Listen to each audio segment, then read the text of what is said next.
Bienvenidos de nuevo a un episodio de Un café entre sesiones.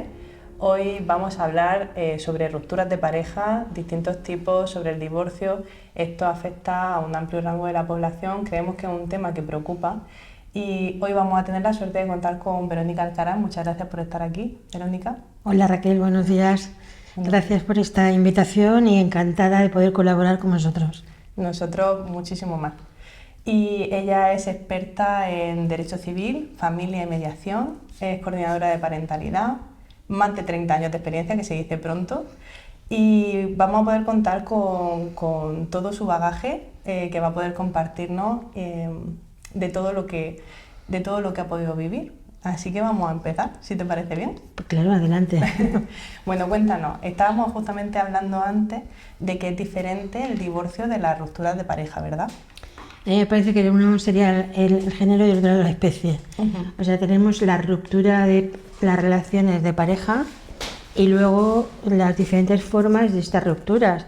Puede haber una pareja que sea una pareja de hecho, puede ser una pareja que haya contraído matrimonio y lo que quiera es una separación, y puede haber una ruptura en la que se pretenda la disolución del vínculo. Entonces ahí hablaríamos de divorcio.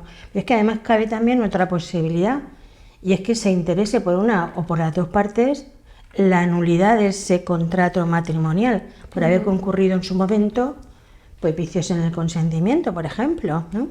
Entonces, cuando hablamos de estas diferentes fórmulas, primero procesalmente tienen caminos distintos, acciones judiciales diferentes, pero sí que siempre va a haber un denominador común en aquellos asuntos que requieren siempre el intento de un acuerdo, de una mediación. Esto no ha sido así siempre, sino que directamente nos acudíamos al juzgado, aunque es práctica habitual que los abogados nos pongamos en contacto con la otra parte para intentar llegar a un acuerdo, pero se acudía directamente al juzgado, ¿no? Sin embargo, la Ley de Eficiencia de Servicios Públicos del año 25, de 2 de enero, no sé por qué nos dan siempre las navidades, pues nos pusimos a estudiar todos como locos, pues obliga a las partes a acudir a un procedimiento de resolución de los problemas de manera alternativa. Son los ya denominados MACS. Entre ellos está la conciliación, la mediación, la negociación y se tiene que intentar llegar a un acuerdo. Si lo pensamos bien, esta medida podría ser acertada si no se intentase nunca comunicar con el otro, pero cuando se interpone como un requisito previo de accesibilidad a la justicia, es un impedimento bastante importante. Solamente se salvan algunos tipos de procedimientos y en unos determinados momentos, por ejemplo, medidas urgentísimas en relación con los hijos, que se aplicaría un artículo que es el 158 del Código Civil, ese no requiere el más, pero todos los demás hay que intentar llegar a ese acuerdo. Y eso a veces pues dilata mucho el acceso a la justicia, ¿no? Pero bueno, ahí estamos para intentar también mediar en ese conflicto y que las partes entre sí lleguen a un acuerdo o ayudarles a que lleguen con otras técnicas de intervención. Entonces, las parejas de hecho, digamos que han sido homologadas y protegidas por una ampliación primero jurisprudencial y después ya legal para que tengan tanto acceso a la resolución judicial de su conflicto como a la aplicación de normas reguladoras de qué pasa con los hijos, qué pasa con las obligaciones derivadas de esa relación e incluso pues en fin, qué pasa con la vivienda. Entonces pues tienen un marco jurídico al que atenerse. En cambio, el matrimonio, que es el único que va a tener acceso a la acción de separación o a la acción de divorcio o la de nulidad, tiene un marco muchísimo más detallado que genera más derechos y también más responsabilidades. Ahí salen las obligaciones, pues por ejemplo, de contribuir al levantamiento de las cargas familiares, las liquidaciones de las sociedades de gananciales, si ese ha sido el régimen. Si no lo ha sido, que es el régimen de separación de bienes, pues puede dar lugar con el cumplimiento de determinados requisitos al pago de una indemnización cuando uno de las partes, uno de los cónyuges se ha dedicado de manera exclusiva a atender a la familia y no ha desarrollado una carrera profesional. Entonces pues puede surgir la obligación por parte del otro de tener que pagar una determinada indemnización estando en régimen de separación de bienes. Entonces, todo ese marco es distinto al de las parejas de hecho y varía en función de qué tipo tengamos de matrimonio, si es el matrimonio bajo régimen económico de gananciales, bajo régimen económico de separación o ya que es muy raro el de participación de bienes. También las medidas a adoptarse en una sentencia va a depender también de si tienen hijos o no tienen hijos, si está la pareja sola o no. En ese caso, pues también qué pasa con los domicilios, qué pasa con los niños, quién tiene la guardia custodia, cómo se ejerce la patria potestad, qué cantidades tenemos que abonar en concepto de alimentos, en fin. Todo eso viene regulado en el Código Civil, los artículos 91 y siguientes, y nos da un cuerpo normativo bastante sólido.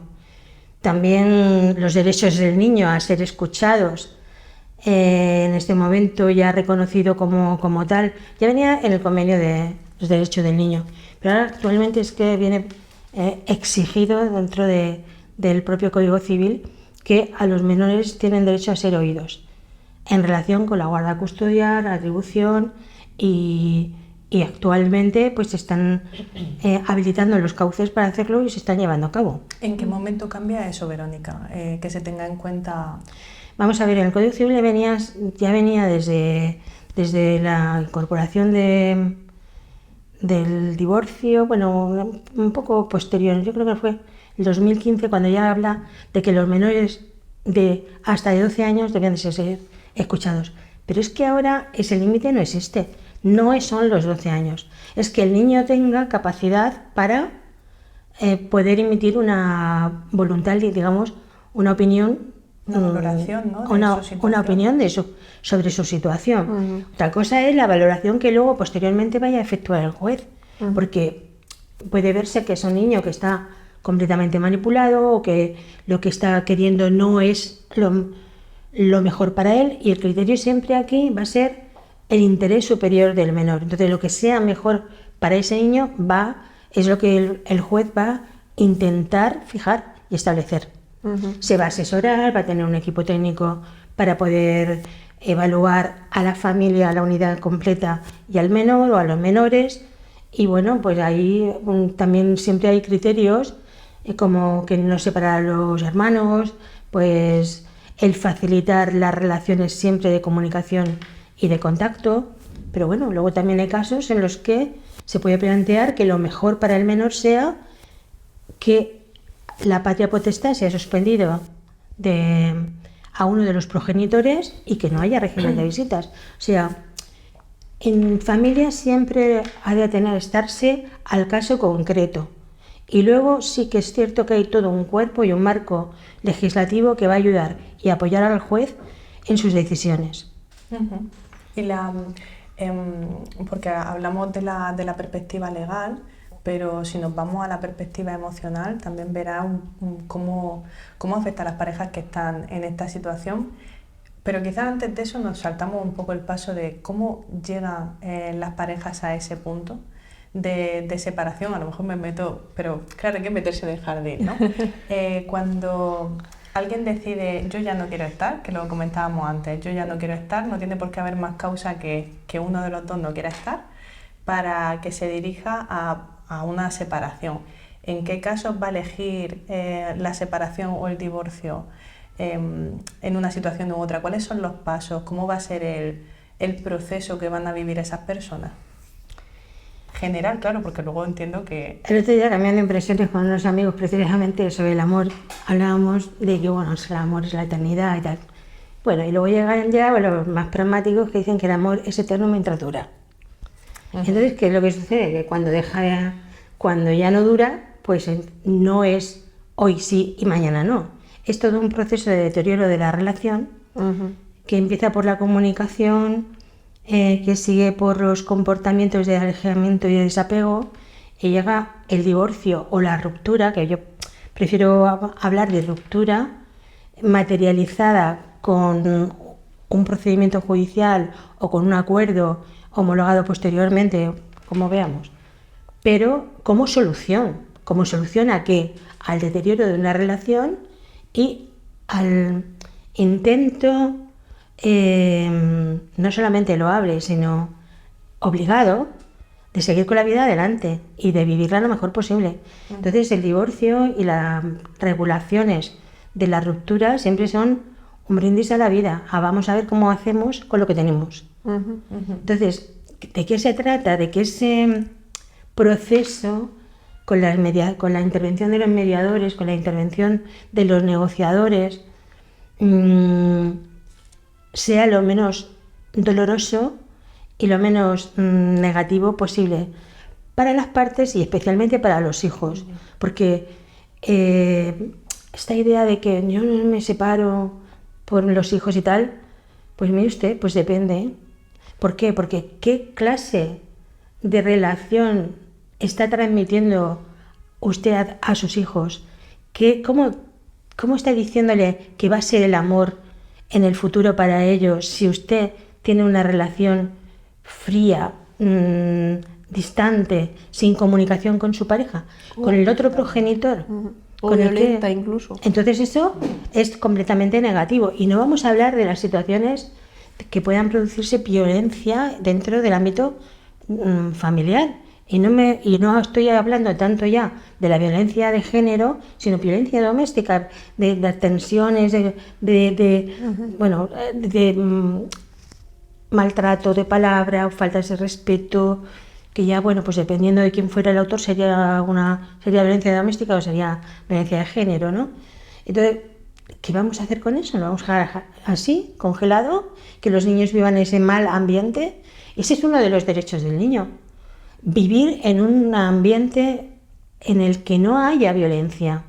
Y la violencia no es solamente romper una silla, es ese otro tipo de violencia psicológica que provoca un daño tremendo. Entonces a mí me parece que el divorcio, que la ruptura bien llevada es un remedio muy acertado y que no debe uno quedarse ahí estancado. Muchas veces han sido motivos de índole económica, pero la independización de la mujer y su clarísima incorporación al mercado laboral ha dado lugar a que realmente pues el número de rupturas matrimoniales se haya incrementado. Pues vamos a ver, hasta mismo los optimistas hablan de que el porcentaje de rupturas son del 50% de matrimonios o de uniones. Yo soy un poco más realista, creo que es superior. Creo que es superior porque, claro, la manera de contabilizarlo a nivel estadístico nada más que tienes lo que se ha inscrito, pero lo que no está inscrito, pero que es una relación de convivencia, con un proyecto de futuro, con unos hijos, eso no lo puedes contabilizar, salvo que acudas a las estadísticas judiciales. O sea, que lo inscrito yo creo es el que son 50%. superiores. Yo creo, para mí, estamos en un porcentaje, una tasa de ruptura superior. Estaríamos alrededor del 67, 68%. Wow. Claro, a lo largo de la vida. Claro, es que un matrimonio o una relación de pareja tiene una proyección inicialmente hasta la eternidad y dura hasta donde dura.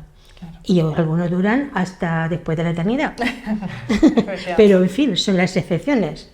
Entonces, tendremos que dar solución a un conflicto que puede aflorar en diferentes etapas de la vida. Pues puede ser rupturas nada más que iniciada la relación, que ahí lo que falta es una consolidación de la pareja, pero luego también otras que son por el deterioro, las inercias, las rutinas que se pueden producir una vez que se han creado los hijos, e incluso con posterioridad es algún fenómeno además creciente, el divorcio o la ruptura de pareja de personas mayores de 50 años, mayores de 60, ya se han ido los hijos, el nido ha quedado vacío, aquello que les obligaba, entrecomillado, a continuar juntos, porque era una medida de apoyo para criar a los hijos, para ayudarles en sus estudios, ha desaparecido y se encuentran frente a frente a un proyecto, que no hay proyecto ya, que cada uno tiene su historia montada, pero que no han dejado de compartir y sobre todo han dejado de tener la iniciativa de desarrollar juntos cosas. Un proyecto futuro y de objetivos, porque a nivel emocional lo que nosotros, por ejemplo, vemos en terapia de pareja, uno de los factores que medimos es qué objetivos comunes tienen en pareja, cómo plantean el futuro juntos. Si no hay visión de futuro, si no hay un planteamiento común, hay que ver si se puede llegar a plantear en ese punto, ¿no? Como cuando hay diferencia entre el que quiere tener hijos y que no quiere tener hijos. Hay puntos muy claros en la vida de una pareja que si no están de acuerdo y no van hacia el mismo sitio, es una pareja que desde mi punto de vista está en una ruptura intermedia. Todavía no saben que están rompiendo la relación, pero se está rompiendo cuando los objetivos no son comunes. Obviamente esto no se lo decimos así en terapia de pareja, porque las personas primeramente aquí vienen a intentar solucionar conflictos que surgen en la pareja. La parte emocional, que nos la hemos saltado, cuéntanos un poquito tú cómo lo vemos en terapia de pareja. Bueno, al final, como tú bien dices, se puede observar si hay esos proyectos en común, el nivel de conflictividad que puede haber en la pareja, las heridas que se hayan hecho dentro de la pareja, porque nosotros venimos ya con las nuestras de casa, nuestra infancia, nuestra adolescencia, nuestras fortalezas, pero luego lo que ocurre dentro de la pareja también va afectando a cómo se desarrolla eso. ¿Qué herramientas tienen? Porque quizás llega en un punto en el que se ha roto ese proyecto en común, pero quizás todavía hay posibilidad de establecer una tercera opción. O sea, igual hay un proyecto de la persona A, la persona B, pero no se han dado cuenta de que hay una tercera opción, ayudar un poco a llegar a eso también. A veces, iba a decir simplemente, como si fuera fácil, pero muchas veces hay problemas de comunicación. Y cuando empezamos a mejorar eso, empiezan a mejorar pues cosas emocionales o se ha funcionado de una manera hasta un punto o hasta un momento que ha sido válido para las dos partes o para una de las partes, pero una persona cambia, ¿no? Esto lo vemos muchas veces en pareja, pues ahora ¿por qué no podemos volver a cuando empezamos? Ya, pero eso no va a ser posible porque a esta persona le ocurre esto o han aparecido estas necesidades de apego o necesidades que ya estaban, no es que hayan aparecido, pero de repente se necesitan saciar y antes simplemente se estaban dejando de lado. O sea, un poco muchas veces en terapia de pareja como que vemos muchas cosas e incluso a veces en terapia individual. Hay gente que viene a terapia individual habiendo realmente una necesidad de resolver cosas de pareja. Y no digo que a veces es evidente, es decir, vengo y tengo este problema, pero mi pareja no va a participar, vale. Pero que a veces pueden venir porque tengo ansiedad en el trabajo o porque tengo otros problemas que parece que no tienen absolutamente nada que ver. Y lo que hay debajo es, pues lo que has dicho, toda una convivencia. Cómo afecta a los niños, claro, pero también cómo afecta a esos adultos que están viviendo un poco en ese ámbito, en ese sentido. Sí, porque en terapia de pareja pasa mucho también que el proceso que está pasando uno no lo vive el otro. Que eso a lo mejor os pasa también, ¿no? Como abogada, que ves que uno está en un punto y el otro está en otro. Uno está dejando la relación desde hace mucho tiempo y la otra persona no sabe que esa relación se está acabando, no es consciente. Entonces llega el momento en el que la pareja, nosotros vemos el proceso psicológico de detrás, en el que a una persona a veces le llega de nuevas, ¿no? Casi como una sorpresa, como un susto de, es que me estás dejando o la relación se está terminando. Yo no sabía que estaba pasando esto, como esa incoherencia o inconsistencia respecto a lo que está sucediendo.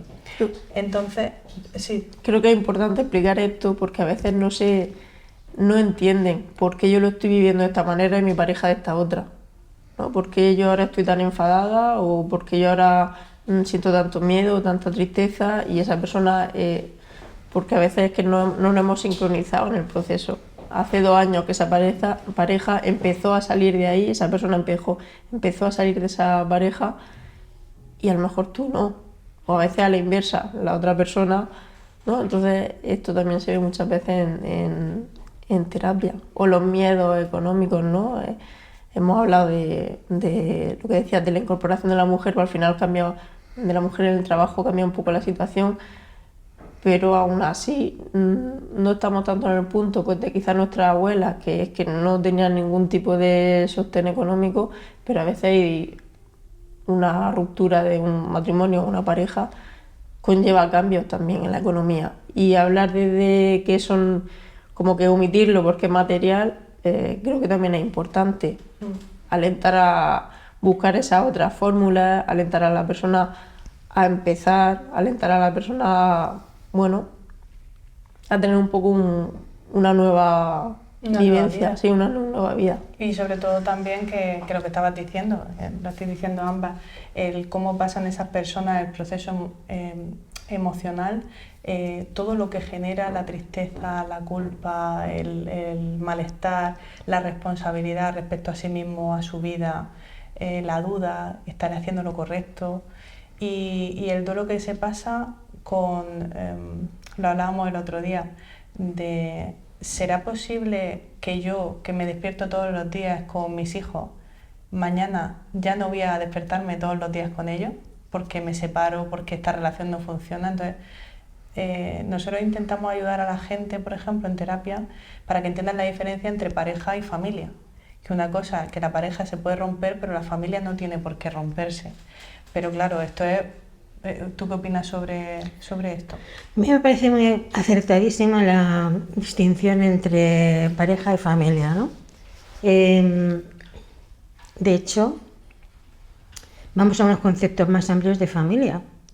¿Por qué? Porque no solamente está la familia tradicional, el padre y la madre, sino en las familias reconstituidas, es decir, en las parejas que se forman con hijos que proceden de otra pareja anterior y te encuentras uno de los consortes o una de las partes, una de las parejas que tiene hijos propios, el otro también, o la otra.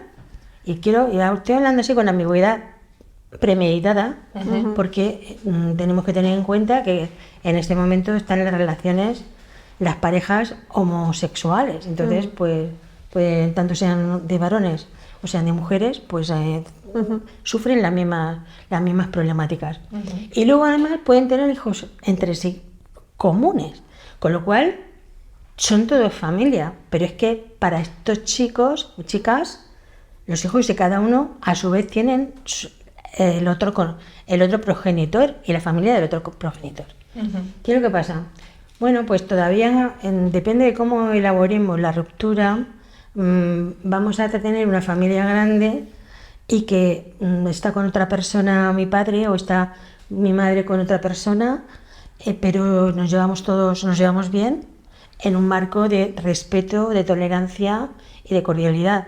A lo mejor no, obviamente es difícil ser los más mejores amigos, pero bueno, debiera de poder ser, porque después de haber estado 10 o 15 años con una persona que sabe que te conoce perfectamente tus debilidades y tus bondades, deberíamos de tender a eso. Eso todavía... Pero deberíamos Hay excepciones y confirman que esto es posible. Decía esto, bueno, pues que eso es fundamental, ¿no? Luego hay una cosa que tú has comentado y que muchas veces que la gente no lo ve. Y voy a citar un paradigma que todo el mundo es más antiguo que nada. No hay más ciego que el que no quiere ver. Las rupturas no se producen de hoy para mañana, no. Tienen un proceso. Lo que pasa es que muchas veces no lo ves porque no lo quieres ver, porque estás imbuido o imbuida de tu propia peripecia personal, profesional, de la casa, de no sé qué, de no sé cuánto, y no estás mirando a la otra persona. Como no la miras, no lo ves. Y cuando lo ves, intentas no verlo. ¿Por qué? Porque afrontarlo puede conllevar más riesgos, según esa mirada, de perderse y de romperse ya, algo que podría a lo mejor subsanarse, arreglarse, y entonces andamos con pañicos calientes laterales sin abordar el problema de fondo. Claro, a mí me parece vuestra labor encomiable y utilísima, con carácter previo y preventivo y con carácter posterior. Yo he mandado, he recomendado a clientes míos a que fueran a la terapia porque lo necesitaban, porque tenían que elaborar correctamente ese duelo para seguir adelante. Y ya está, sabiendo que no esa relación en ese momento, no sé, dentro de 10 años, qué pasará, pero no es recuperable, ¿no? Y es fundamental intentar salir del agua lo mejor posible. Puede ser que tenga también que ver, ¿no?, con una cuestión de identidad, que quizás la pareja a veces se convierte en parte de quién eres tú, de cómo elaboramos yo soy porque estoy con esta persona, porque construyo con esta persona, y tenemos que diferenciar entre, pues igual que decíamos, entre familia y pareja, entre la familia, la pareja y el yo. ¿Quién soy yo? Yo soy independiente de mi pareja. Pero claro, aquí no llegamos todos, y cuando vemos esa realidad, cuando echas la mirada hacia esa pareja que está rota y te das cuenta de que está rota, no forma parte, es incongruente con la identidad que tú estás construyendo de ti mismo. Y eso, por lo menos yo lo he visto en terapia, como ves que la gente, claro, no solamente está pasando el duelo en sí, que ya es mucho decir, sino quiénes son ellos mismos. Claro, porque Sí. digo, el proceso de duelo, ya no solo con la pareja, sino también con el cambio de la rutina, lo que has dicho de la identidad familiar, quién soy yo dentro de mi núcleo familiar, también el cambio en la administración de la economía, todas estas pérdidas, también se produce un duelo, y eso también se trabaja en terapia. También el cambio social, ya quizás las amistades que se compartían en la relación ya no se comparten. Y todo esto es cierto que a terapia nos viene y cada persona lo vive de una forma individual, pero pueden vivirlo desde muchas emociones. Dentro del duelo hay muchos procesos, pero en sí a nivel individual se puede sentir incluso alivio de una relación que ha sido mantenida en el tiempo, dilatada, con conflicto. La separación, ruptura o divorcio puede sentirse como que alivio, que sensación de bienestar, que descanso. También se vive con culpa si esa persona identifica que ha sido ella la que ha podido generar el conflicto o la separación, o también con rabia y resentimiento hacia la otra parte, ¿no? de culparlo también a esa parte. También poder vivirlo con sensación de fracaso, porque muchas veces se tienen muchas expectativas respecto al matrimonio. Lo que tú has dicho, el amor eterno, ¿no? Esa proyección vital, y eso se puede vivir como algo que dice de mí, de quizás he fracasado en mi proyecto de vida, quizás, no solo con esa persona, sino lo que yo creía que era. Miedo a la soledad, incluso la ansiedad, a la incertidumbre del nuevo cambio, ¿no? de roles y de posición social también. Y esto, claro, imagino que también el impacto emocional, que lo vemos en terapia, también se viene influido por el motivo de la ruptura. Si ha sido una infidelidad, si ha habido dependencia económica o emocional, si ha habido violencia, ¿no? Tanto física como psicológica, esa parte de la violencia doméstica, o si simplemente era una relación quizás conflictiva. Todo esto influye, ¿no? en cómo lo vive el paciente dentro de la consulta. Todo esto también se trabaja. Ahí tiene que ver un poco lo que decía Verónica, que no... A veces puede haber como una acción muy concreta, como un accidente, un trauma de T grande, un trauma de T pequeña, que esto viene de la teoría del apego, que un trauma es una herida. Y están los traumas que son puntuales, como puede ser un accidente, la muerte de un ser querido, un divorcio, pero los traumas de relación son los más comunes y los llevamos viviendo desde que somos pequeñitos. Y aunque pueda haber una causa puntual que podamos decir este ha sido el motivo de la ruptura, en realidad yo creo que es como dice Verónica, hay un proceso detrás para llegar hasta ese punto y que después de ahí se desarrolle lo que es la ruptura definitiva. Claro, y en terapia eso se trabaja desde, por ejemplo, si ha habido infidelidad, quizás no solo la infidelidad como tal, que se puede vivir como la traición, sino quizás cómo le conecta a esa persona con su historia, de sus vínculos primarios, ¿no? El apego, con qué herida le está conectando, todo eso también lo trabajamos en terapia. No solo el motivo, como ha dicho Raquel, sino con qué le está conectando, cómo lo resignifica ahora, lo que ha sucedido, todo eso también lo trabajamos nosotros. Me parece muy interesante. Yo, cuando estamos hablando de personalidades que tienen esos tipos de apego, estamos hablando de personalidades con falta de desarrollo personal. Y dentro del desarrollo personal hay unas cuestiones que me parecen básicas, que es la formación intelectual. El desarrollo intelectual de las personas las hace más libres, las hace más personas, y las hace más desapegadas, sin necesidad, sin ese tipo de necesidad emocional que es un tanto enfermiza, porque no eres tú, eres tú en función de. Y claro, eso puede funcionar, pero también puede no funcionar. El caso es que si el pilar se va, pues tú te vas a hacer puñetas, porque no tienes toda esa falta de identidad. También para la otra parte, que bueno, puede ser un cuidador nato y entonces encantarle desarrollar ese rol en la pareja, pero también es cansina, ¿eh? Es cansina porque tienes que estar dotando de sustento a quien no se ha desarrollado.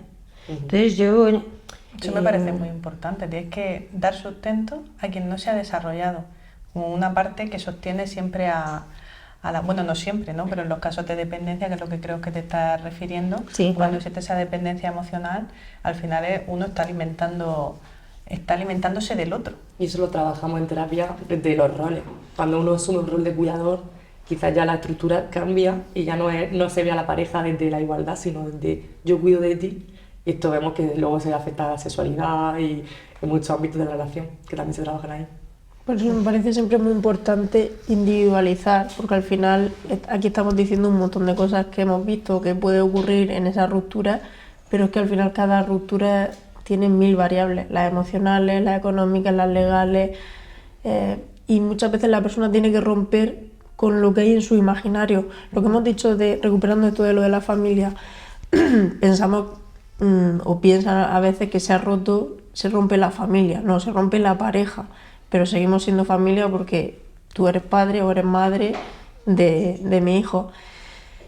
Entonces, a veces esto es importante porque por lo que tú haces. Es decir, si tú sigues pensando que estás en la pantalla de ruptura de pareja, intentas no comunicarte, ese contacto cero, y no, si hay hijos de por medio, o si hay bienes materiales incluso, pero si hay hijos de por medio, esa forma de ruptura, esa forma de procesarlo no es válida, porque necesitas seguir teniendo contacto, vas a saber, ¿no?, de esa nueva pareja cuando aparece, que también suele ser un momento clave, cuando aparece una nueva pareja, vas a saber de lo que vive con tus hijos, el cómo te imaginas, cómo imaginamos que va a ser esa ruptura, pues nos vamos a departamentalizar. Mis hijos van a tener un tiempo contigo y otro conmigo. Ya, pero tus hijos son el punto en común, es lo que se mueve de un lado a otro, y con ellos se mueven cosas, y tú vas a tener que tener contacto, aunque sea indirecto. No podemos al final cargar a esos hijos de que se paren, ¿no? Como que no se puede hablar de aquí sobre aquello. Claro, pero también es difícil, ¿no?, separar la pareja de la familia, que eso también lleva un proceso, y claro, es como cuando vemos a personas que vienen porque han sufrido una ruptura y no tienen hijos, lo tramitan diferente de las que sí lo tienen. Claro, a eso me refiero, que hay veces, lo que yo he visto a veces en consultas, es que intentan transitar una ruptura cuando hay hijos, ahí viene y hay una historia de matrimonio o de pareja muy larga, lo intentan pasar igual que otro tipo de pareja, no sé, pues parejas sin hijos, parejas de menos tiempo, parejas con menos. A lo que voy yo es lo de individualizar, lo digo por esto, porque tu proceso personal va a tener que ser distinto. No digo que sea fácil, pero es como que tú te empeñas en que sigues teniendo que hacerlo de una manera cuando es que tú estás en otra pantalla, tu situación es otra. Entonces eso también es importante. Aunque sigue el mismo valor, ¿no? Sí. En consulta muchas veces se ve que a lo mejor el valor es ser un buen padre o ser una buena madre, y aunque quizás se trabaja el duelo de la expectativa de lo que era ser un buen padre o una buena madre dentro de un núcleo familiar, dentro de un matrimonio, de algo como más aprendido, el romper eso, hacer un duelo sobre eso y seguir el valor de ser buena madre o buen padre desde otra forma, también eso se trabaja en terapia, y algo simbólico que la persona entiende como un ideal familiar. Romper eso también es un trabajo no de alguna forma imaginario, ¿no? Que no es algo que se consolide, sino que lo que tú crees que debería de ser. Es que es romperte, ¿no? Desde dentro, que lo decimos, el trabajarse, el crecer, el desarrollarse, el separar, pero todo eso es que es una ruptura del ser, es una ruptura de uno mismo y que no es baladí, o sea, que no, es una de las grandes crisis de la vida, la separación de la pareja con la que tú has constituido tu familia, porque a veces pareja es familia también. Entonces, otra cosa, cuando aquí hablamos de familia, entendemos que hay hijos, pero cuando hay una pareja que ha decidido que no puede, que no quiere tener hijos y su pareja se convierte en su familia o en su nexo de unión, hay una codependencia que tenemos que intentar dirigir a la autodependencia o autoindependencia. Había un término, yo creo que autodependencia, sí, me quedo con ese. Lo hemos entendido. Había entendido, ¿no? Vale. Verónica, cuando hablamos de la figura del mediador y la figura del coordinador de parentalidad, que son esas figuras que tratan de poner un poco el marco en el que se va a mover esa separación, ¿qué diferencia hay entre una figura y la otra? Bueno, es un radical. Vamos a ver, el mediador es la persona que en un marco de voluntariedad de las partes intenta que las mismas alcancen un acuerdo. Es un facilitador de la pareja para que ellos por sí mismos alcancen un acuerdo, asesorados, con sus abogados, o sea, no van solos, ¿no? Pero el mediador, digamos que no interviene. Claro que interviene facilitándolo, pero no decide, no altera en ningún momento la voluntad de las partes. El coordinador de parentalidad es una figura de reciente incorporación a nuestra práctica judicial, pero viene limitada su intervención a lo que es la ejecución de una resolución judicial, que ya ha habido una ruptura, ya se ha declarado el divorcio, la separación o las medidas que regulan las relaciones de los padres con los menores cuando son uniones de hecho, y existe un conflicto tan enorme en la ejecución de esas medidas que están judicializados permanentemente. Entonces el juez puede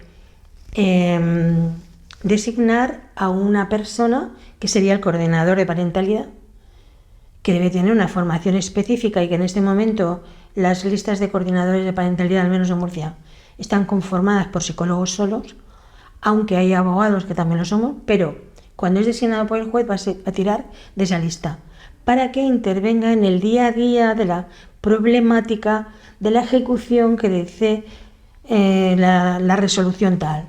Oiga, que los niños tienen que ser entregados en tal horario. Luego empezamos con que no lo entregan, con que sí lo entregan, que dónde lo vamos a entregar. Viene a suplir un poco la acción judicial para no estar en el juzgado todos los santos días. Este es un poco el coordinador de parentalidad. Las partes también pueden elegir a esa persona, entonces ya sería una designación de parte y por tanto de común acuerdo ya podría ser un abogado, podría ser un tercero. En definitiva se trata de resolver los conflictos menores de la cotidianidad, del desenvolvimiento que hay y ser, si es que es judicial, un apoyo al juez, porque aquí sí que decide y aquí sí que en un momento determinado puede emitir un informe diciendo, oiga, mire usted, esta persona está poniendo muchos obstáculos para la entrega, esta persona no está cumpliendo esto. Y eso el juez luego lo va a valorar para incluso suprimir o suspender un régimen de visitas, cambiar la guardia de custodia, imponer sanciones económicas. En definitiva, tiene una intervención que es diferente a la del mediador. El mediador lo que quiere es que las partes lleguen a un acuerdo.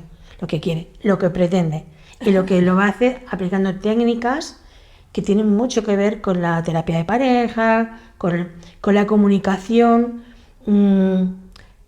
marcando las formas de respeto que tienen que haber en el intercambio de opiniones o de hechos de las partes, sugiriendo soluciones que tienen que ser consultadas y estudiadas por sus abogados, dirigiendo un poco lo que es esa comunicación tendente siempre a alcanzar a que las partes alcancen un acuerdo.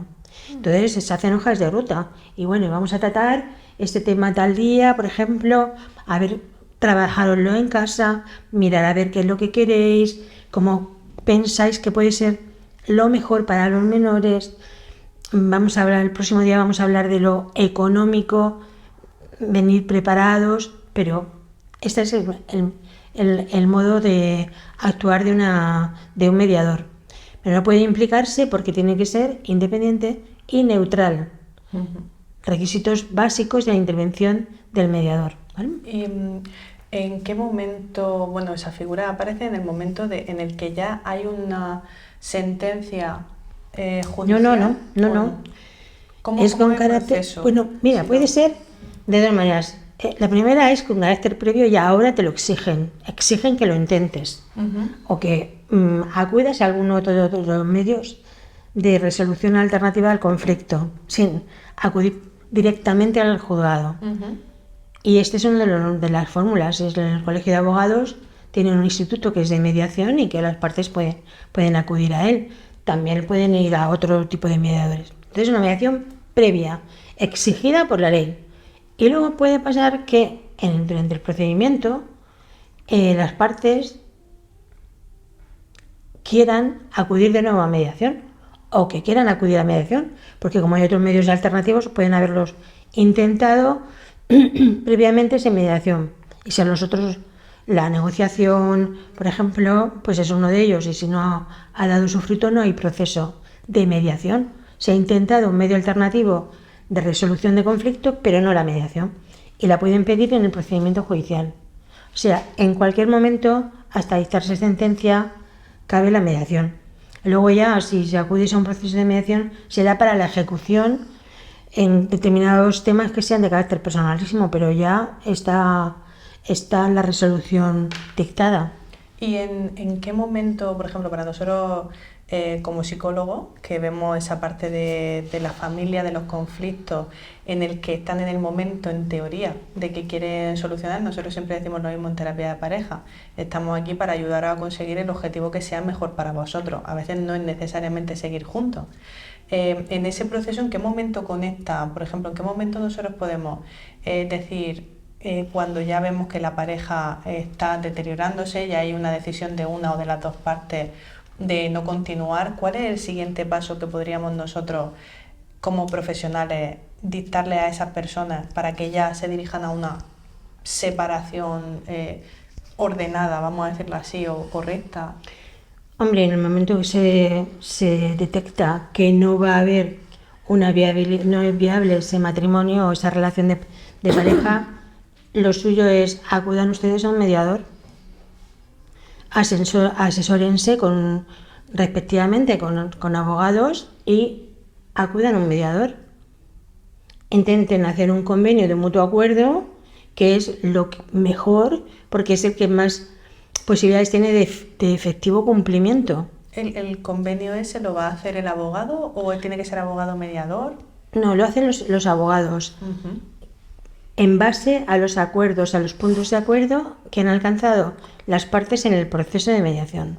Lo elaboran los abogados, se hace una puesta en común, están todos de acuerdo en eso, pues ese convenio se puede homologar, debe de homologarse en el juzgado.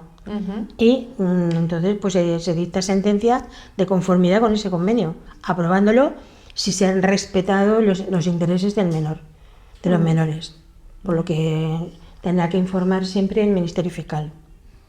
Claro, es que creo que es importante, ¿no?, para que la gente pueda entender todo el proceso, porque claro, una parte es nuestra parte emocional, por así decirla, en cómo gestionamos el conflicto y cómo lo trabajamos, y luego el momento en el que ya se decide de alguna forma dar ese paso a sí, nos vamos a separar, ¿no? Muchas veces nosotros nos hemos encontrado con dar las primeras pautas para que esa pareja mantenga la estabilidad siempre. Si hay niños, siempre los niños primero, sin hacer daño a las partes, intentar esto es complicado y nosotros podemos intentar eso, pero muchas veces es como el siguiente paso, lo que les asusta es ¿y qué va a venir después?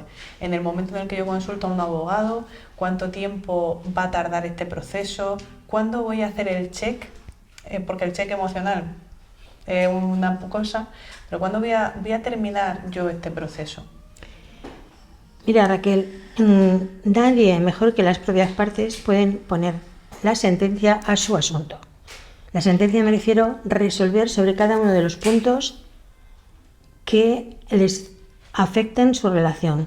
Tengan hijos o no los tengan, porque van a haber cuestiones económicas entre las partes. Y si tienen hijos, pues muchísimo más. La duración depende de ellos. O sea, desde luego, en Ibicamur, por ejemplo, tenemos el plazo de 3 meses para llegar a ese acuerdo. ¿Y Micamur? Perdona que... Es el Instituto de Mediación del Colegio de Abogados de Murcia. Ajá. Entonces, ahí el plazo son 3 meses. Y se supone que las reuniones también están tasadas, porque no se trata de eternizar, se trata de agilizar.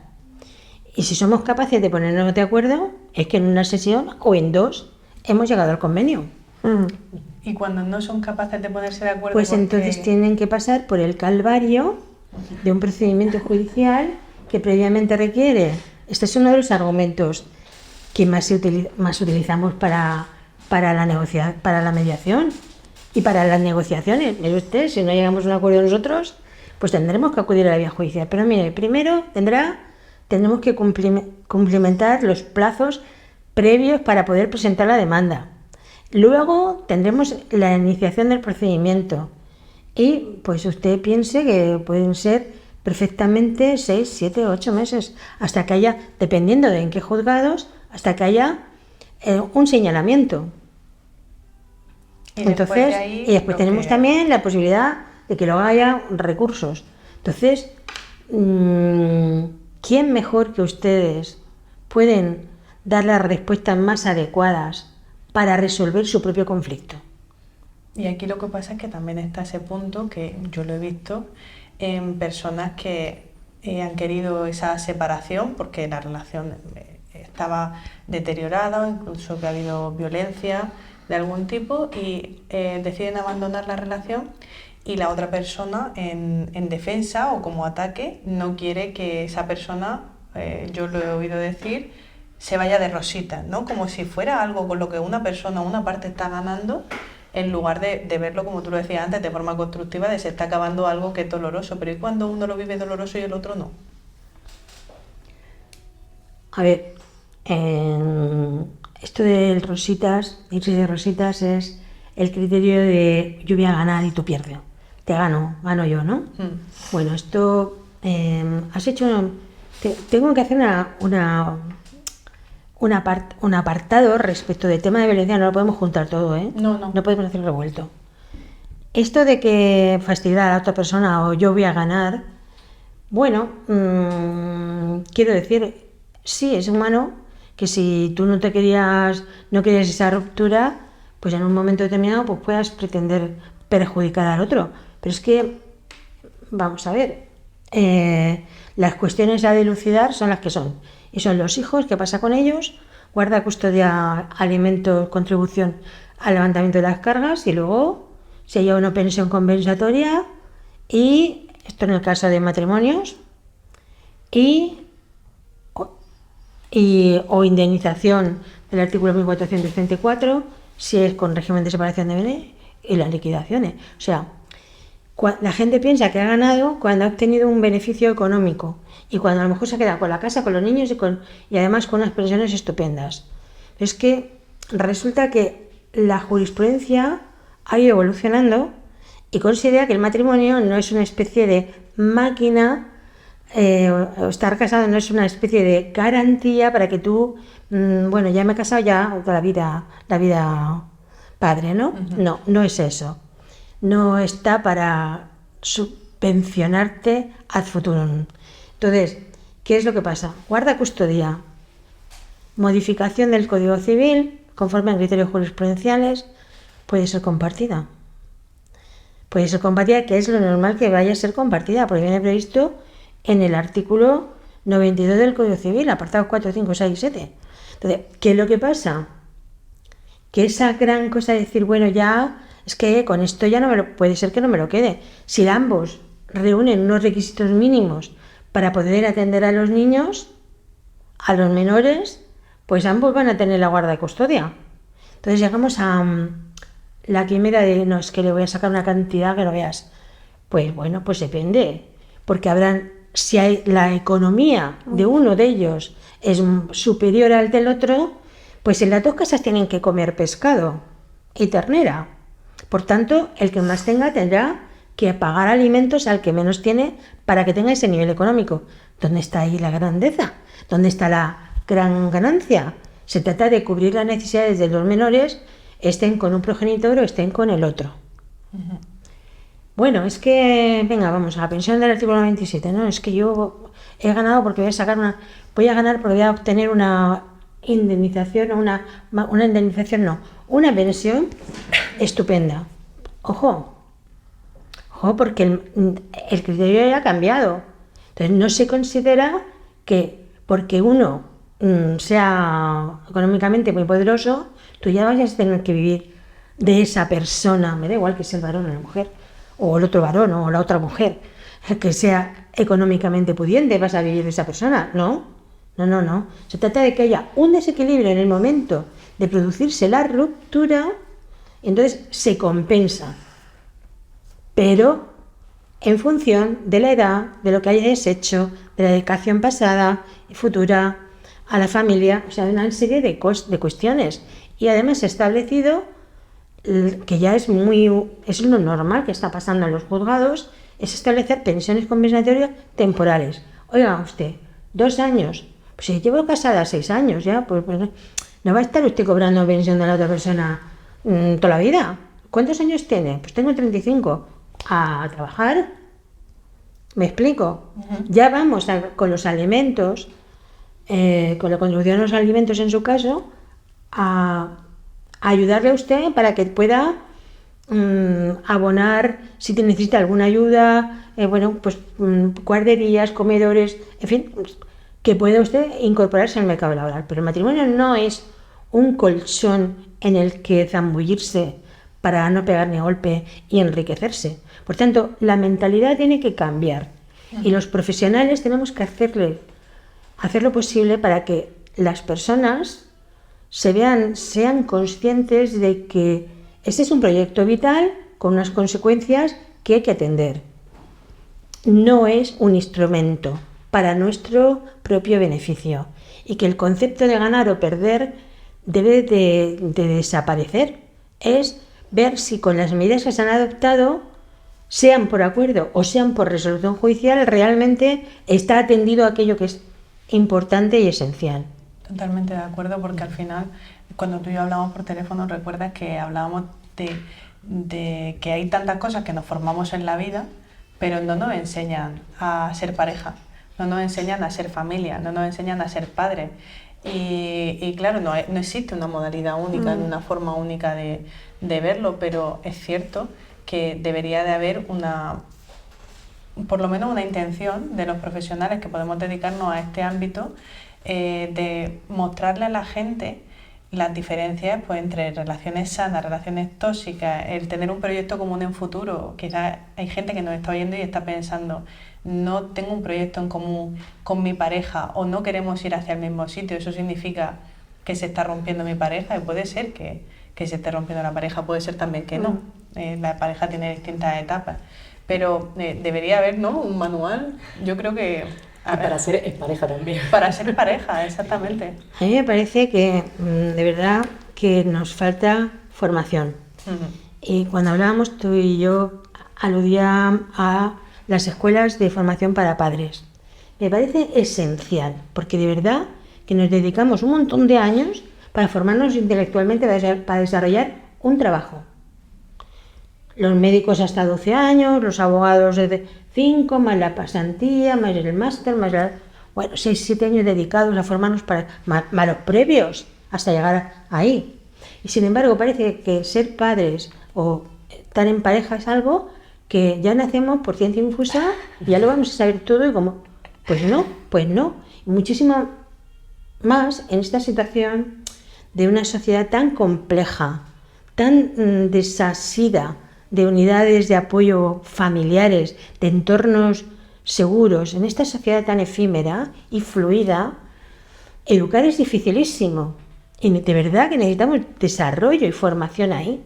Yo es que, sin duda ninguna, porque pues supongo que tenemos la suerte de que yo no sea legisladora, pero obligaba por demanda contenciosa con menores, escuela de desarrollo, escuela de padres.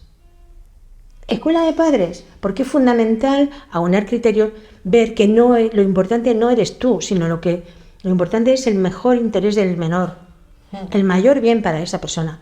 Y no lo es la confrontación, y no lo es el egoísmo, el mirarse uno, el no es que como va a estar conmigo, entonces a ver esa mezquindad de a ver qué día le quito, a ver qué día no está, porque yo quiero todos los santos, yo todos los cumpleaños. ¿Dónde vamos con eso?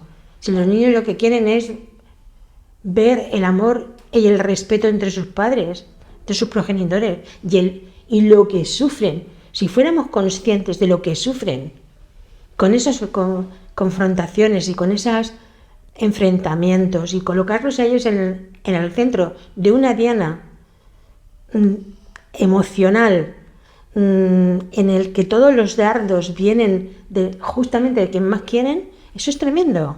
Creo que se cambiaría la perspectiva, pero hay que hacerlo saber. ¿Y quiénes están? Claro, mi misión como letrada no es enseñarle a ser padres. No, yo he intentado y he recomendado terapia, he recomendado escuela de padres, he recomendado todo esto, pero yo no la puedo ejercer porque, primero, no tengo formación para llevarlo a cabo y, segundo, porque no es mi labor.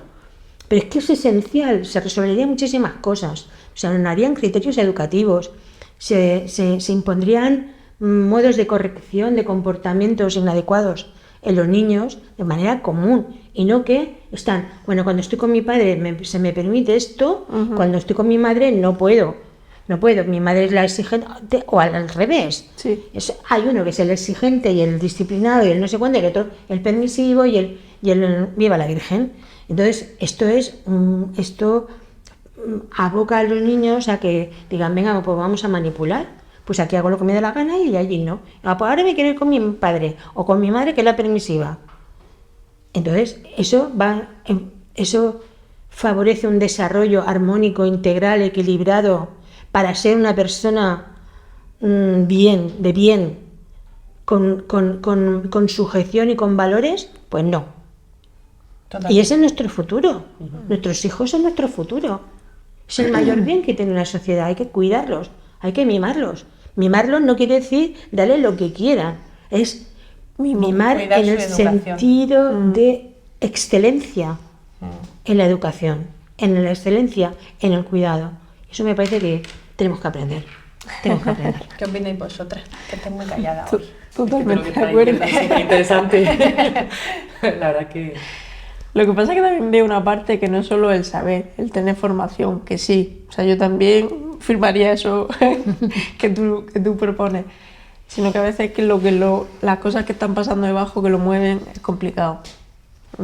Hablaba antes de por qué se mantiene una pareja que no es ya pareja, por el miedo a... No, por los hijos, ¿no? Esta frase de lo hacemos por los hijos.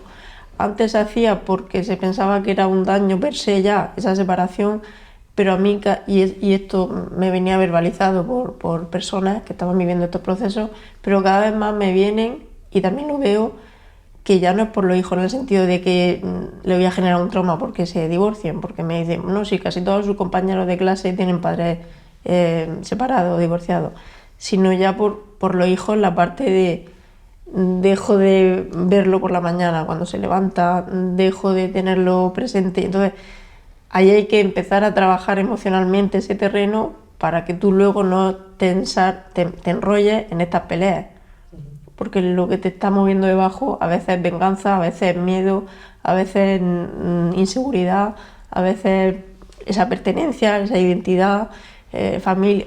Son tantas cosas lo que hay debajo que está moviendo todo eso que se ve, que yo añadiría a esa formación también cierto trabajo personal. Y ojo, cuidado, que no digo que necesariamente tenga que ser por la terapia. La terapia es una herramienta más.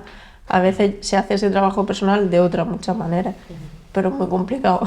Totalmente. Y a mí me gustaría también señalar, hemos hablado de la excelencia en la educación de los menores, y querría ver un poco cuáles son los riesgos de este tipo de conflictos en la separación, cómo les afecta a los niños según la edad. Digamos que a los bebés de 0 a 3 años o así, ellos no entienden a nivel racional, no tienen el lenguaje suficiente para entender que sus padres se están separando, el por qué, ¿no? Los motivos, pero sí perciben las emociones, son como esponjas. Ellos perciben cuando un progenitor está tenso, está estresado, está ansioso, está triste, ellos lo viven, lo sienten. También sienten los cambios en la rutina, también sienten la ausencia de uno de ellos. Todas estas cosas le pueden repercutir al menor, en este caso al bebé, en retroceso evolutivo. A lo mejor se vuelve a hacer pis en la cama, por ejemplo, o en ansiedad por separación, que también lo hemos visto en consulta, cambio en la alimentación, ¿no? en el sueño. Y ya luego, cuando ya pasan a la edad preescolar y escolar, que ya empiezan a establecer el lenguaje y demás, desarrollan un poco el pensamiento mágico, que es que ellos se ponen en el centro del motivo de la ruptura. Ellos piensan que han sido los culpables de la separación, o ellos pueden hacer algo para resolver la separación. Entonces se colocan en el centro y asumen roles que quizás no les establecen por la edad, no les pertenecen esos roles, como por ejemplo el rol... Tengo café. ¿Tienes café todavía? El rol, por ejemplo, del rol cuidador, que es el niño que establece ese rol cuando percibe que un progenitor es un poquito más vulnerable, pues él asume ese rol, ¿no? de cuidado, de intentar, ¿no? de ser aliado, que claro, en esta edad pues no pertenece, ¿no? Quizás es el que tiene que ser cuidado. O el rol del niño perfecto, para no generar problemas, ¿no? Y porque está viendo el ambiente problemático o denso, y él se coloca en ese centro, no voy a hacer nada, no vaya a ser que genere más malestar. O el rol del mediador, que está intentando ser paloma mensajera de los dos para mediar, y claro, al final esto el niño lo sufre, y lo sufre o tanto a nivel académico como problemas, somatizaciones, ansiedad, tristeza, estrés. Y una vez ya desarrollada hacia la adolescencia, ya aquí es un poquito más complejo, porque el adolescente ya lo vive como una inestabilidad emocional. Puede entender ya los motivos de la separación, ya tiene un lenguaje muy elaborado, pero suelen posicionarse a uno de los progenitores y sienten que quizás traicionan al otro, si quieren a los dos. Entonces esto es muy peligroso en la adolescencia, que intentan posicionarse con un rol más de aliado, ¿no? de confidente. Esto evidentemente genera problemas psicológicos en el apego, ¿no? El apego desorganizado, inseguro, que esto puede generar luego en la adultez, ¿no? Problemas. Pero también quiero recalcar, como se ha comentado y ha comentado Ana Belén, que un divorcio no es necesariamente una separación, no genera un problema en los niños. Si se hace de forma efectiva, teniendo en cuenta todas las variables que hemos comentado, es más perjudicial estar en el núcleo familiar por los hijos, en un ambiente inestable, hostil, ¿no? de conflicto. Es más perjudicial eso que hacerlo de una forma teniendo en cuenta todas las variables que hemos comentado, para que, como has dicho, la protección del menor esté por delante. Y que además muchas veces se les pide a los niños, se les pide a los menores que sean ellos los que cambien y los que acepten, ¿no? Se les pide que se les trae a ellos a terapia. Los padres pueden gastar dinero, tiempo, esfuerzo en que sean los niños los que se trabajen, ¿no? Es que nos hemos divorciado y traigo al niño para que le vea, a ver cómo está, a ver cómo lo está llevando, que eso estupendo, por un lado, el prevenir que el niño lo pase bien, pero ahí es donde hay que dirigir la mirada hacia la pareja y preguntar, ¿y cómo estáis llevando vosotros este trámite? Porque vosotros sois los que en parte le estáis transmitiendo o se está traduciendo todo lo que está pasando en esa separación, se está traduciendo a la pareja. Es un poco un llamamiento a la gente, porque muchas veces es más sencillo que el otro cambie, que sea un niño, ¿no? Es más un niño, un adolescente, que cambie la pareja. Muchas veces he escuchado, no, si el bebé o el niño no entiende, no se entera. Y recalco otra vez, perciben las emociones, ellos sienten. De hecho, ya hay estudios que en la propia barriga, ¿no? Ellos reciben las emociones de la madre. Pues desde fuera también lo sienten así. Y cuando sienten ese miedo, esa inestabilidad, la están percibiendo de alguna forma, aunque no lo vean racionalmente. Yo he visto, que es una cosa que detesto cuando la veo, no, mis clientes, por desgracia, sufren mis comentarios, que es ¿qué decide el niño? ¿Qué deciden? ¿Qué decide el niño? Qué carga. Trasladas la responsabilidad de la decisión sobre vacaciones, sobre estancias, sobre cumpleaños, sobre no sé qué, al niño. ¿Pero por qué? Pregúntale al niño. Pero la decisión no la puede tomar él. Entonces estamos cuando utilizamos a los críos, a los niños, eso es una instrumentalización, porque tú, en vez de defender la posición o el criterio que tengas al respecto y decirle a la otra parte, oye, mira, es que pues mejor tal fecha, tal no sé cuántos, tal... Pues no, lo trasladas. Por cobardía, por falta de entidad, por falta de comunicación, de argumentación. Se lo encargas al niño. No, y luego esa es la excusa. Es que como el niño no quiere, es que como el niño... Pero es que los niños son menores. Importa su opinión, pero no deciden. La decisión de los padres. A lo mejor Exactamente. no quieren porque el otro es más permisivo, por ejemplo, que el no querer también tiene que ver con algo, ¿no? Entonces, esa falta me parece fatal, ¿no? Porque, y además yo se lo digo claramente, o sea, entonces, lo que tú no quieres decidir con 30 y tantos años, quieres que lo decida tu hijo con 5. Vaya.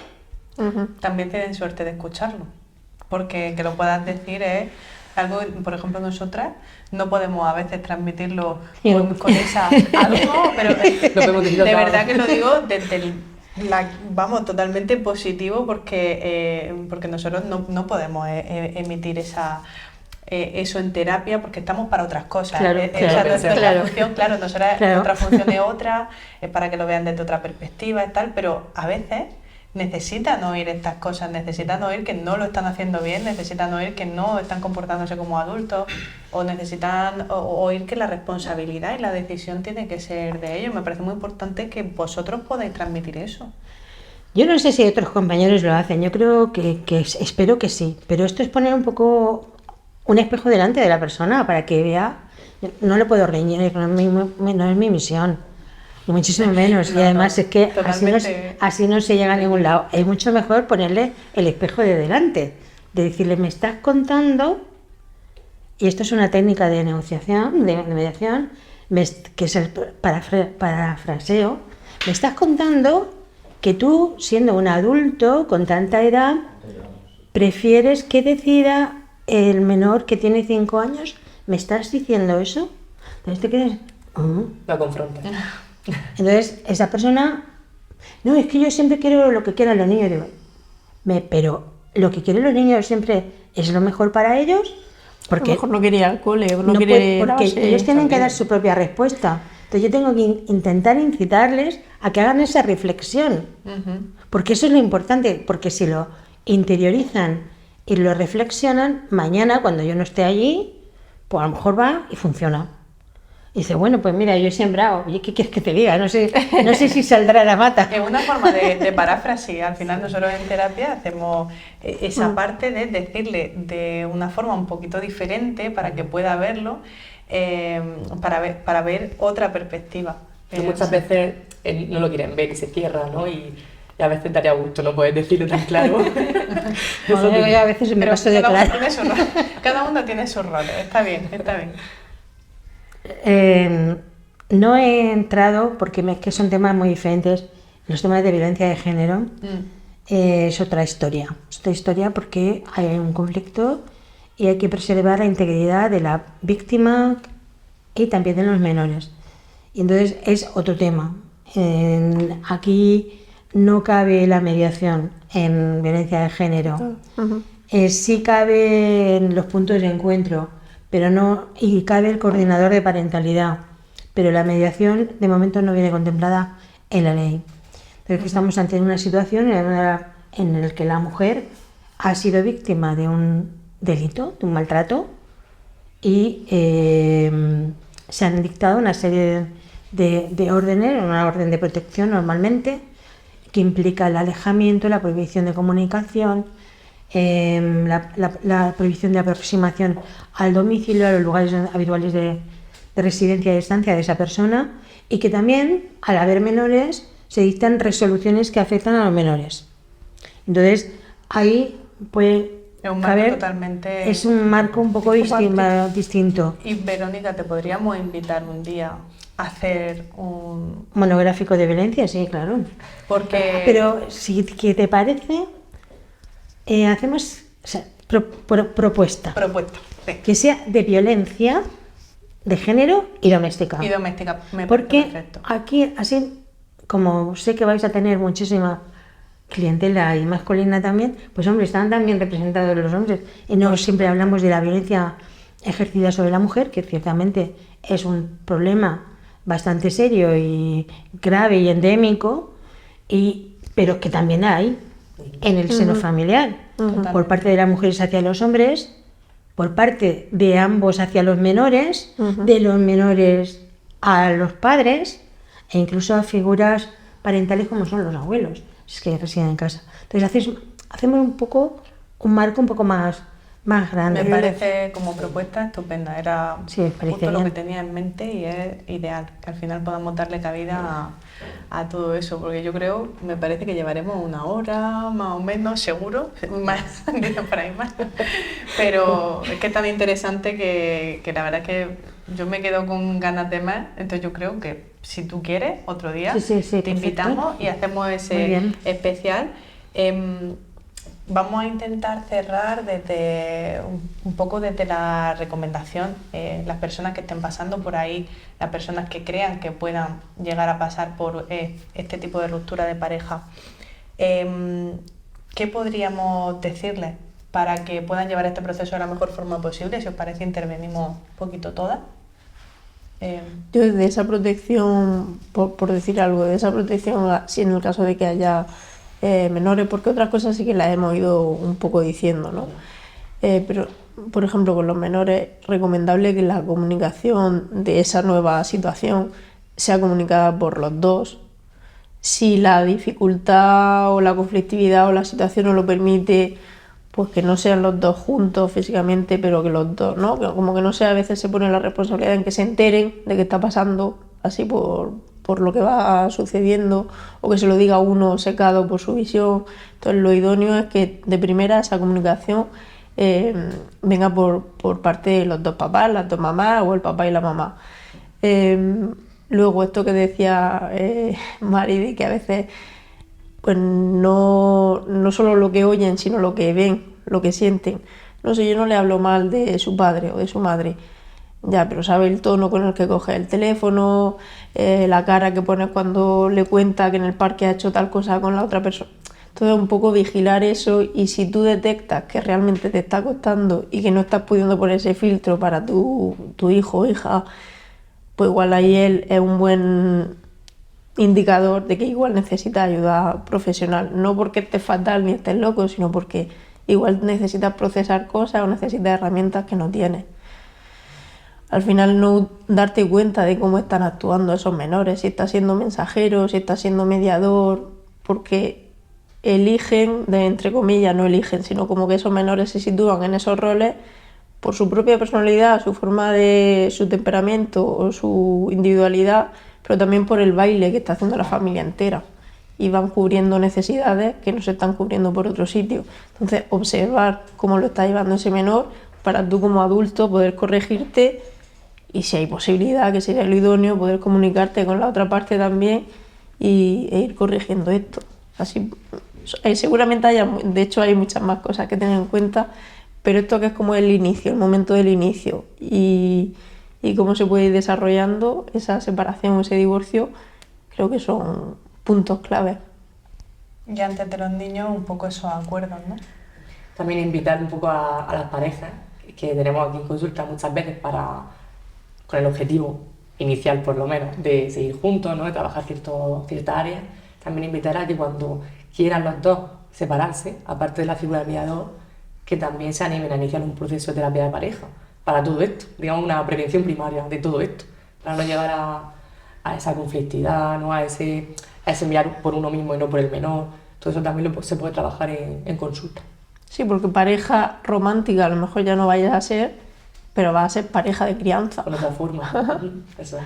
Y eso es lo vemos menos, no sé si vosotros estáis de acuerdo. Sí, sí. Se ve, totalmente de pero acuerdo. mucho Sí, menos. sí se ve, pero menos. Yo creo que bueno, pasa, no es lo más común, porque las parejas cuando se separan entienden como no han tenido el manual, pues no saben que cuando ya empiezan a estar mal están iniciando un proceso de separación y un poco siempre terminamos un poco así, haciéndole ver a la gente que sea consciente de los procesos que están pasando, que puedan parar, mirarse a sí mismo, a la pareja, a su entorno y que puedan ver cómo pueden cuidar eso para que ojalá que si esa semilla estuviera ahí de parar y pensar en cómo hacerlo lo mejor posible, pues nos ahorraríamos todos muchísimos problemas. ¿Y tú, Verónica, qué podrías recomendar desde tu punto de vista? Puedes decir lo que tú quieras, tienes vía libre. Vamos a ver.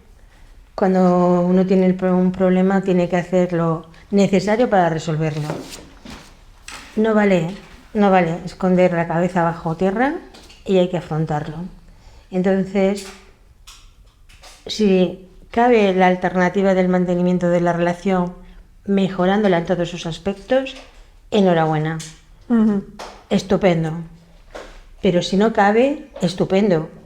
Vamos a resolverlo lo mejor que podamos, porque vida hay después. Y es que una mala relación, el concluirla, como decía María hace un rato, es que produce una relajación, que produce una liberación y mañana lo pasaremos hoy un poco mal, pero cerrando las cosas bien, mañana será mejor. Es que malvivir, no. Vamos a resolverlo si se puede, de una manera y si no, de la otra. Pero malvivir con malos rollos, mala relación, hostilidades, todo eso enferma el cuerpo, enferma el alma, enferma todo. No, hay que resolverlo. No hay que quedarse quieto hoy. Muy bien. Sin miedos. O con miedo, pero hacia Haciéndolo. adelante. Pues Hacia sí, adelante. totalmente de acuerdo. Eso es. Pues bueno, pues yo creo que hasta aquí ha sido un episodio muy completo. Muchísimas gracias porque tu experiencia, tu bagaje, el cómo hablas, yo creo que le puede ayudar mucho a la gente a entender por qué procesos van a pasar en este punto y que puedan sentirse identificados y aprender de ti y de todo lo que podamos decirles que puedan ayudarles de alguna forma. Y a vosotros, pues muchas gracias por acompañarnos como siempre. Nos vemos en el próximo capítulo.